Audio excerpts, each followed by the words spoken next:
नमस्कार साथियों, मध्य प्रदेश के सरकारी स्कूलों में हर वर्ष अतिथि शिक्षक रखने की प्रक्रिया ऑनलाइन प्रारंभ की जाती है और इस बार भी इस प्रक्रिया को प्रारंभ कर दिया गया है। यदि आप पहली बार आवेदन करने जा रहे हैं, मतलब पहली बार अतिथि शिक्षक बन रहे हैं, तो आपको क्या करना है, और यदि आप पूर्व से ही अतिथि शिक्षक हैं तब आपको क्या करना है। दोनों तरह के आवेदकों के लिए महत्वपूर्ण जानकारी लोक शिक्षण संचालनालय ने शेयर की है। तो साथियों, यदि आप पहली बार आवेदन करने जा रहे हैं तो आप पोर्टल के जरिए आवेदन कर पाएंगे। आवेदन करेंगे, आप आवेदन करने के साथ ही पोर्टल पर आपको अपनी जितनी भी शैक्षणिक योग्यता है, आपकी कक्षा 10 की मार्कशीट, कक्षा 12 की, BA, MA, और आपने कोई व्यावसायिक से योग्यता हासिल की है, उसकी जितनी भी आपने योग्यता हासिल की है, पोर्टल पर सारी एंट्रियाँ प्रारंभ हो गई हैं। आप उनको कर दीजिए।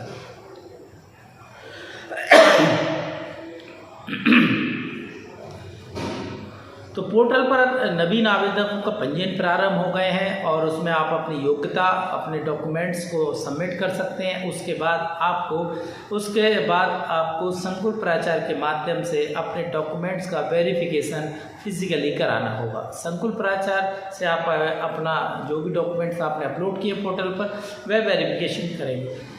किसी भी संकुल प्राचार्य से आप ये काम करा सकते हैं। ज़रूर नहीं कि आपके क्षेत्र का संकुल प्राचार्य हो, आप उसी से संपर्क करें। किसी भी संकुल प्राचार्य पर आप जाइए, अपने ओरिजिनल डॉक्यूमेंट्स लेके जाइए और संकुल प्राचार्य उसको देखेंगे, मना नहीं करेंगे। दूसरी बात, संकुल प्राचार्य को यह अधिकार होगा कि आपके आवेदन को वह रिजेक्ट करें या अप्रूव करें। अप्रूव जब करेंगे तो आपने जो जानकारी ऑनलाइन फीड की है पोर्टल पर, वो सही पाई जाती है तो स्वाभाविक संकुल प्राचार्य उसको अप्रूव कर लेंगे।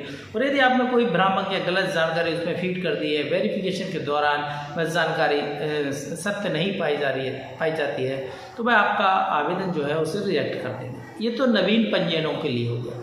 पूर्व से जो अतिथि शिक्षक हैं उन्हें क्या करना है, तो साथियों आपको भी अपनी योग्यता में यदि कोई अपडेशन हो गया है, यदि आपने पहले BA थे, अब आपने MA कर लिया हो, तो आप MA की मार्कशीट उसमें लगा सकते हैं। या आप पहले से MA थे, आपने कुछ और डिग्री हासिल कर ली हो, तो आप उसको सबमिट कर सकते हैं। ठीक है, एक तो और मान लीजिए आप कोई भी योग्यता में अपनी वृद्धि नहीं करना चाहते, जैसी योग्यता पहले थी वही की वही आपको, फिर भी आपको अपनी प्रोफाइल को लॉक कराना अनिवार्य होगा।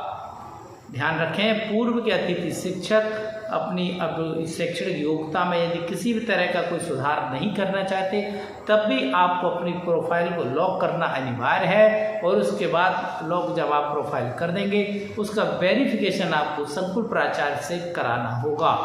चाहे नवीन पंजीयन हो या पुराने पंजीयन हैं, सभी को अपनी प्रोफाइल को लॉक करना ज़रूरी है। यदि आपने प्रोफाइल लॉक नहीं की तो वह फाइल संकुल प्राचार्य तक नहीं पहुंचेगी और आपका वेरिफिकेशन नहीं हो पाएगा।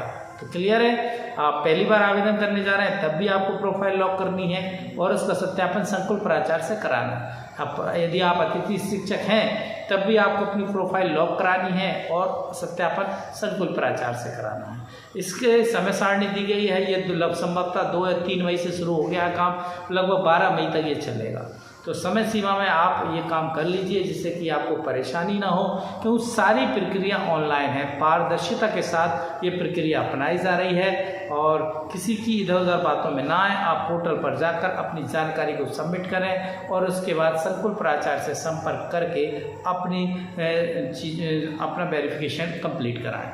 उसके बाद ऑनलाइन तरीके से आपको अतिथि शिक्षक बनने का मौका मिलेगा। इसमें यदि किसी तरह की कोई आपको परेशानी है या कोई दिक्कतें आ रही है तो आप हमें कमेंट्स बॉक्स में बता सकते हैं। तो लोक शिक्षण संचालनालय ने स्पष्ट कर दिया है कि अब नवीन पंजीयन भी होंगे, पुराने पंजीयन को दोनों तरह के आवेदन करने का मौका मिलेगा। तो आएंगे आपके पास नई और अच्छी दोबारा एक नई वीडियो के साथ। अभी चलते हैं साथियों, दीजिए इजाज़त। जय हिंद।